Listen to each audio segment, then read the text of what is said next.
Just A minute, they has A car ആണോ have A car ആണോ? കുറച്ച് confusing ആണല്ലേ? കൺഫ്യൂഷൻസ് ഒക്കെ മാറ്റിത്തരാം. സിംഗുലർ ആയിട്ടുള്ള സബ്ജക്ട്സിന്റെ കൂടെയാണ് നമ്മൾ ഹാസ് യൂസ് ചെയ്യാന്നുള്ളത് ആദ്യം ഓർത്ത് വെക്കാം.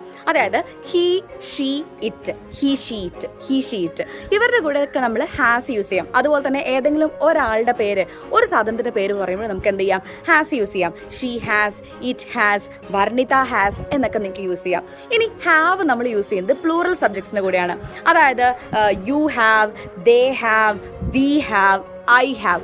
അപ്പോൾ ചോദിക്കും മിസ്സേ ഐ എന്ന് പറയുമ്പോൾ സിംഗുലർ അല്ലേ എന്നുള്ളത്. പക്ഷെ റൂൾ അങ്ങനെയാണ്, അതുകൊണ്ട് നമ്മളത് ഐ ഹാവ് തന്നെ പഠിക്കണം എന്നല്ല കേട്ടോ. സോ ഐ യു ദേവീൻ്റെ കൂടെ നമ്മൾ ഹാവ് ആണ് യൂസ് ചെയ്യുക എന്നുള്ളത് ഓർത്ത് വെക്കുക. ഇനി ഹാഡ് എവിടെയാണ് യൂസ് ചെയ്യുന്നത്? ഈ ഹാസിനെയോ ഹാവിനെയോ പാസ്റ്റ് ടെൻസിൽ പറയുമ്പോഴാണ് നമ്മൾ ഹാഡ് യൂസ് ചെയ്യുക കേട്ടോ. They had, we had, she had, he had എന്നൊക്കെ നമുക്ക് പറയാവുന്നതാണ്. അപ്പം ഞാനൊരു ക്വസ്റ്റ്യൻ പറയാം.